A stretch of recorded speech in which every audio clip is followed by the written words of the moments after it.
அதாவது உறுதியாக எல்லா இடங்களிலும் வெற்றி பெறும். அதாவது எங்களுக்கு மட்டும் என்னன்னா அந்த ஆட்சியை இவங்க பேசிக்கிட்டே இருக்காங்க. எந்த ஒரு இப்போ தமிழ்நாட்டில் எடுத்துக்கிட்டாலும் சரி, சிஏஏ இந்திய குடியுரிமை சட்டம் அது இஸ்லாமியர்களுக்கு எதிரான சட்டம் அப்படின்னு சொல்லிட்டே இருந்தாங்க. எல்லாரும் இங்கே இஸ்லாமியர்கள் எல்லாம் அங்கே தான் இருக்காங்க. என்கிட்ட எல்லாரும் மாமன் மச்சான் மாப்பிள்ளன்னு தான் பழகிட்டு இருந்தோம். யாராவது இங்கேருந்து போகிற மாதிரி தெரியல. அப்போ முதலமைச்சர் சொன்னதெல்லாம் என்னது? போய் நீட் தேர்வை கொண்டு வந்துடுவோம் அப்படின்னு சொன்னாங்க. நீட் தேர்வை ஆட்சி பொறுப்பை ஏற்ற உடனே ரத்து செய்வோம்னு சொன்னாங்க. செஞ்சாங்களா? சொன்னது பொய். எதை எடுத்தாலும் பொய்யை சொல்லியே வாழ்க்கையை ஓட்டிக்கிட்டே இருக்கும். அதுக்கு பேர் தான் கோய பல்சு தத்துவம் அப்படிம்பாங்க. ஒரு பொய்யை திரும்ப திரும்ப சொல்ல சொல்ல சொல்ல அது உண்மையாகிவிடுங்கிற கருத்துல நம்பிக்கை உள்ளவங்க அவங்க. ஆனா தமிழ்நாட்டு மக்கள் அதை நிச்சயமா நம்ப மாட்டாங்க. பாஜக தமிழகத்துல கூட்டணியை வலுப்படுத்துறதுக்கு மறுபடியும் ஏதாவது தேமுதிக, தமிழக வெற்றி கழகம் போன்ற கட்சிகளை நமக்கு இணைக்கிறதுக்கு ஏதாவது நீங்க வாய்ப்பு முயற்சி பண்ணிட்டு இருக்கீங்களா? இல்ல இப்பவே நாங்க வலுவா தான் இருக்கோம். வலுவுக்கு வலு சேர்க்கிற வகையில் எதுவும் வந்தா அது அப்புறம் பார்ப்போம். வாய்ப்பு இருக்கா? பெரிய கட்சிகள் வர்றதுக்கு வரும் வாய்ப்பு வரலாம். அதாவது தேர்தல் என்பது நான் நேற்று கூட ராமநாதபுரத்துல பேட்டி கொடுத்தேன். அரசியலை பொறுத்தவரை நிரந்தர நண்பர்கள் நிரந்தர பகைவர்கள் அப்படிங்கிறது யாரும் கிடையாது. ஒரு சமயத்துல ராஜாஜி அண்ணா எல்லாருமே கூட்டணி சேர வேண்டிய ஒரு சூழல் இருந்துச்சு. அந்த காலகட்டத்தில் அதை யாருமே எதிர்பார்க்கல. ஆனா இப்போ உள்ள காலகட்டங்கள் நிறைய மாற்றங்கள் இருக்கு. இன்னும் நவம்பர் 15, டிசம்பர், ஜனவரி, பிப்ரவரி செங்கோட்டையன் தற்போது சொல்லியிருக்காரு, பாஜக தான் என்கிட்ட பேச்சுவார்த்தை நடத்துறாங்க அப்படிங்கிற மாதிரி ஒரு கருத்து பேசியிருக்காரு. ஆனா முன்னாடி சொன்னா என்ன யாரும் பேசவே இல்லைன்னா டெல்லிக்கு வேற ஒரு விஷயமா தான் சந்திக்க போனேன். இப்போ அவங்கள இயக்குற மாதிரி ஒரு செய்தியெல்லாம் வந்துட்டு இருக்கு. அதை நீங்க எப்படி பாத்தீங்க? நீங்க சொன்ன கருத்துல இருந்தே நான் சொல்றேன். அதுல முன்னுக்கு பின் முரணா இருக்கா இல்லையா? நீங்க கேட்ட கேள்வியிலேயே அவர் சொன்ன பதில்ல முன்னுக்கு பின் முரணா இருக்கு. அப்ப நம்ம அதை எப்படி பார்க்க முடியும்?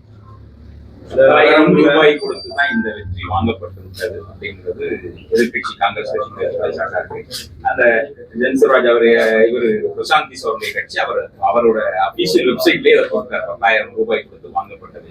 எப்படி பார்த்து தேர்தலுக்கு ஒரு மாதத்துக்கு முன்பு கொடுக்கப்பட்டிருக்கு. எல்லா வங்கி கணக்கையும் கொடுக்கப்பட்டிருக்கு. தேர்தல் அறிவிக்கப்பட்ட பிறகும் கூட அவங்க ஒவ்வொருத்தரோட வங்கி கணக்கையும் அந்த பணம் போய் சேர்ந்திருக்கிறதா சொல்றாங்க. மகாராஷ்டிரால இது போன்ற நிலைதான் எட்டப்பட்டுச்சு. மீண்டுமாக பணம் கொடுத்து வாங்கப்பட்ட வெற்றி அப்படின்னு சொல்லி.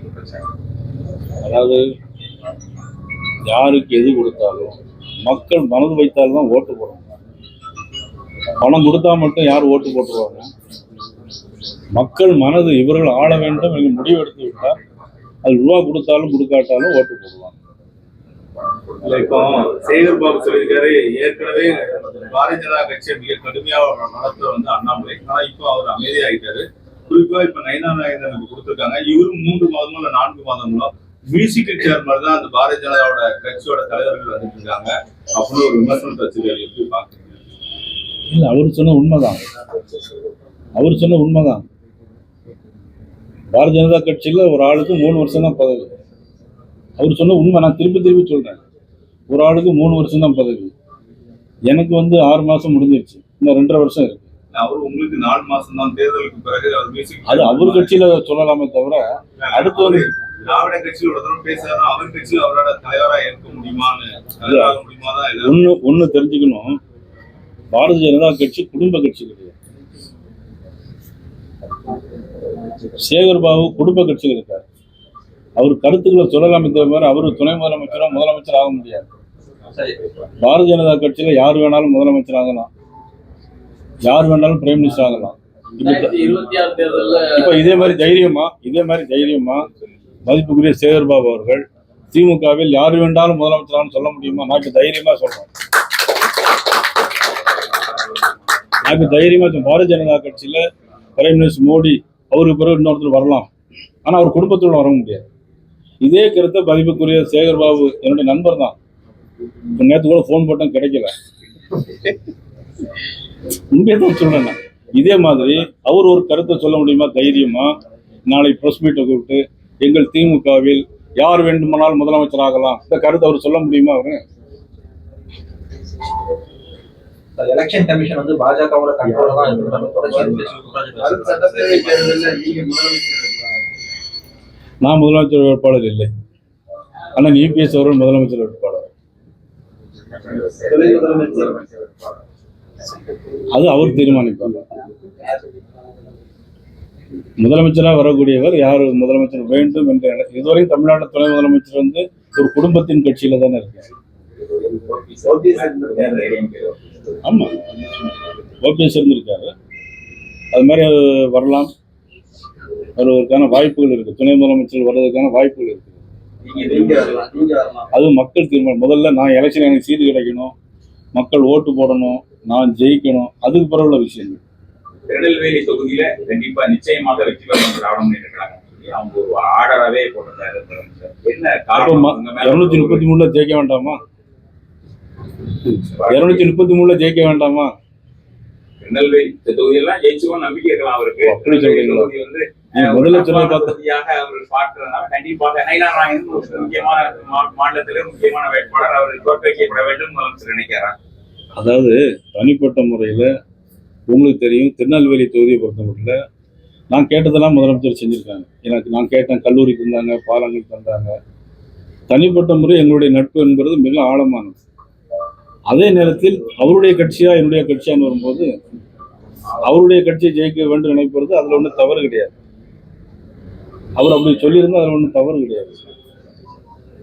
எலெக்ஷன் கமிஷன் வந்து பாஜக கண்ட்ரோல் இருந்தது மாதிரி அப்போ 2021 சட்டமன்ற தேர்தலில் திமுகவோடு ஆதரவாக இருந்துச்சா தேர்தல் கமிஷன்?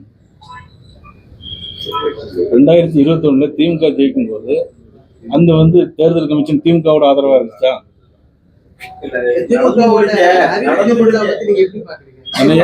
திமுக இப்ப நடத்தின அறிவு திருவிழா அதை நீங்க எப்படி பாக்குறீங்க?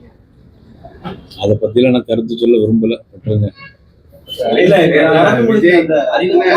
சிறப்பு திருத்தத்துல வந்து 65 லட்சம் வாக்குகளை நீக்கி தான் பீகார்ல வந்து இந்த வெற்றியை பெற்றிருக்கிறதா காங்கிரஸ் கட்சி.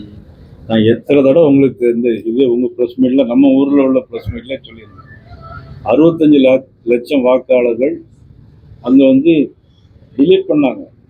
30 லட்சம் பேர் இறந்து போனாங்க. சர்டிபிகேட் இருக்கு. 30 லட்சம் பேர் இறந்து, 28 லட்சம் பேர் அந்த ஊர்லயே இல்லை. இப்படி இல்லாத இடத்துக்கு எப்படி வாக்காளர் போடணும்னு நினைக்கிறீங்க? எப்படின்னு அவங்க சொல்றாங்க, எப்படி நீங்க கேட்குறீங்க? எனக்கு அது புரியவே இல்லை. ஒரு ஊர்ல ஒரு வீட்டுல வாக்காளர்கள் இல்லை, இறந்து போயிட்டாங்க, அதுக்கு ஓட்டு வேணும்னு நீங்க சொல்றீங்களா? கடந்த தேர்தல்கள் எல்லாம் அவங்க வாக்குகளை வாங்கித்தான் 20 வருஷமா நீங்க உங்க கூட்டணி தான் ஆட்சியில் இருக்குது. ஒரு முறை மட்டும்தான் அவரு எதிர்கட்சி கூட்டணியோட இருந்தாரு. நல்ல கேள்வி, உண்மையில நல்ல கேள்வி. இல்ல அதுல இருந்தா இன்னும் லீடிங் வந்திருப்போம். இல்ல இந்த இதெல்லாம் டிலீட் பண்ணாம இருந்தா நாங்க இன்னும் இப்ப 190 தான் போயிட்டு இருக்கு. 243 வந்திருப்போம். கரெக்டா? 243 வந்திருப்போம். ஆமா, கூட்டணிங்கிறது அது என்ன சொல்றாங்க அப்படின்னா, அந்த ஏற்கனவே ஜேடியு பிஜேபி கூட்டணி மட்டும் இல்ல, தேர்தல் ஆணையமும் கூட்டணி பணம் கொடுக்கறத அதுதான் சொன்னேன். அதுக்குதான் நான் இப்ப சொல்றேன், தேர்தல் ஆணையம் 2021 திமுகவோட கூட்டணி இருந்துச்சா? அதுதான் நான் கேட்கிறேன். அப்ப மட்டும் நீங்க ஜெயிக்கும் போது மட்டும் அது உங்களுக்கு வந்து கூட்டணி இல்லை, இப்ப மட்டும் நாங்க ஜெயிச்சா மட்டும் தேர்தல் ஆணையங்களுடைய கூட்டணி சொன்னா அதை எப்படி ஒத்துக்கொள்ள முடியும், எப்படி ஏற்றுக்கொள்ள முடியும்? இப்ப எஸ்ஐஆர் வந்து தொடர்ந்து பிஎல்ஓ மூலமா ஒவ்வொரு வீட்டுக்கு போய் மனு கொடுத்துருக்காங்க. ஆனா தொடர்ந்து அதுல பல்வேறு குளறுபடி இருப்பதா திமுக தொடர்ந்து. நீங்க இந்த அண்ணா பல்கலைக்கழக இந்த சாரை சொல்றீங்களா? எஸ்ஐஆர் அந்த சாரா கேட்குறீங்க? இந்த வாக்காளர் இப்போ உள்ள நான் பல அண்ணா அந்த சார் எல்லாருமே மறந்துட்டாங்க. அது மறக்கவே மாட்டாங்க. உள்ள ஒருத்தன் இருக்காங்களா ஜெயிலுக்குள்ள? ஆமா, குணசேகரன். தொடர்ந்து இப்ப திமுக சார்பா கூட இப்போ நானே சொல்லியிருந்தேன், ஏன்னா தேர்தல் ஆணையம் சொல்லுடைய கருத்தை ஏற்று செயல்படக்கூடியது மாநில அரசாங்கத்தினுடைய அரசு ஊழியர்கள். மதிப்புக்குரிய நம்முடைய முதலமைச்சர் அவருடைய அதிகாரத்தின் கீழ் செயல்படுவது. அதுக்கு மாண்புமிகு முதலமைச்சருடைய பதில் சொல்லியிருந்தாங்க. சில அதிமேதாவிகள் சொல்கிறார்கள், முதலமைச்சர் சில அதிமேதாவி சொல்கிறார்கள், தேர்தல் ஆணையனுடைய கண்ட்ரோல் என்று அவருக்கு தெரியாதா அப்படின்னு முதலமைச்சர் சொல்லியிருக்கிறாங்க. ஆனால் தேர்தல் ஆணையம் அது கோட் ஆஃப் கான்டக்ட் ஆரம்பித்து அது முடிகிற வரைக்கும் தான். அதுக்கப்புறம் யாருடைய கண்ட்ரோல் போவாங்க? 5 வருஷமா ஜெயிக்கிற ஆளுடைய கண்ட்ரோலில் தான் போவாங்க. அது நம்மளுடைய முதலமைச்சருக்கு தெரியுமாங்கிறது தெரியல. அவங்க வருவாய்த்துறை சார்பாகவே தொடர்ந்து சொல்லிட்டாங்க இந்த வரக்கூடிய இப்போ கூட நான் கேள்விப்பட்டது, இந்த ஃபார்ம் எல்லாம் அவங்க கூப்பிட்டு இந்த அதிகாரிகளுக்கு திமுக ஆட்களை வச்சு பண்ணுங்க, திமுக வட்டச்செயலரை வச்சு பண்ணுங்கன்னு சொல்றதாக ஒரு தகவல் வேறு வந்துட்டு இருக்கு. இப்போ தேர்தல் அகில இந்திய தேர்தல் கமிஷனுக்கு இப்போ நான் கூட இப்போ அனுப்பியிருக்கேன். இப்போ மெயில் இல்ல, எல்லாருமே திமுகவுடைய கண்ட்ரோல் இருக்கதாக சொல்றாங்க. எல்லாருமே டெல்லி தலைநகர்ல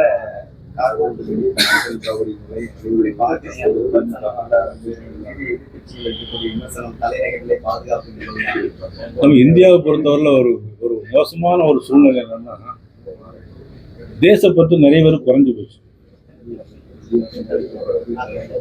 இன்னும் சொல்ல போனா பெத்த தாய் மேலேயே பாசம் நிறைய பேர் குறைஞ்சு போச்சு. தாய் நாடு தேசம்ங்கிற உணர்வு இல்லாம போயிடுச்சு. ஒரு நாட்டுல பாதிப்பு வரும்போது மற்ற நாடுகளில் எல்லா எதிர்கட்சியும் ஒன்னா சேர்றாங்க. ஆனா நம்ம ஊர்ல மட்டும்தான் இப்படி உடனடியா ஒரு சம்பவம் நடந்துச்சுன்னா அதை ஏத்துக்கிட்டு நாங்க உங்களுக்கு துணை நிற்போம்னு சொல்லாம அதை விமர்சனம் செய்யக்கூடிய ஒரு மோசமான பாங்கு இந்தியாவில் நிறைய. கம்யூனிஸ்ட் கட்சியினுடைய மாநில செயலாளரை அவர் தொடர்பாக ஒவ்வொரு தேர்தல் சமயமும் இது போன்ற குண்டுவெடிப்புகள் நடக்கிற ஒரு வாடிக்கையான வாய்ப்பு. ஏன் அந்த மாதிரி நடக்குது? முதல் கட்ட தேர்தல் நடக்கிறதுக்கு இல்லை, இரண்டாவது கட்ட தேர்தல் நடக்கும்போதெல்லாம் இங்கே குண்டுவெடிப்பு நடைபெறுகிறது அப்படிங்கிறது அவருடைய குற்றச்சாட்டு. என்ன காரணம்? அது கொழும்புல கூட குண்டுவெடிப்பு நடந்துச்சு இந்த பாராளுமன்ற தேர்தல் நடக்கும்போது. அங்கேயும் நம்மளா கொண்டு வச்சோம்.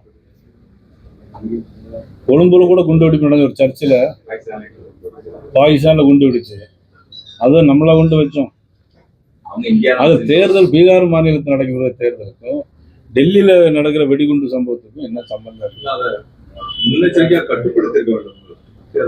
உண்மைதான், அதுல ஒன்றும் சந்தேகமே இல்லை. ஏன்னா உளவுத்துறை சரியா பயன்பட்டு கட்டுப்படுத்திருக்கலாம். இருந்தாலும் சில விஷயங்களை எல்லை மீறி நடக்கத்தான் செய்யும். தார்மீக பொறுப்பு யாராவது ஒரு ஆள் இருக்கணும். உள்துறை அமைச்சர்களுடைய கட்டுப்பாட்டுல டெல்லி காவல்துறை இருக்குது. உள்துறை அமைச்சர் அதுக்கு தார்மீக பொறுப்பு எடுத்திருக்கணும். கோவையில நடந்த ஒரு கார் சிலிண்டர் வெடிப்பு அந்த விமர்சனம் பண்ணப்படுகிறதா முதலமைச்சர் பதவி விலகணும்னு கேட்கும்போது இதற்கு நல்ல தெரிஞ்சுக்கணும் ஆல்வின், குண்டு வெடிப்பை விமர்சனம் பண்ணல. அந்த குண்டு வெடிப்பு இல்ல சிலிண்டர்னு சொன்னனாலதான் விமர்சனம் பண்ணல. அது குண்டு வெடிச்சுட்டு சொன்னா நான் சப்போர்ட் பண்ணிருப்பேன். அந்த குண்டு வெடிப்பை அவங்க என்ன தெரியுமா சொன்னாங்க? சிலிண்டர் வெடிச்சுட்டு சொன்னாங்க. ஏன் இந்த வித்தியாசம் ரெண்டு? திமுக கட்சி விண்ணப்பம் நான் இப்ப டெல்லி கமிஷன் அனுப்பியிருக்கேன், மெயில் அனுப்பியிருக்கேன்.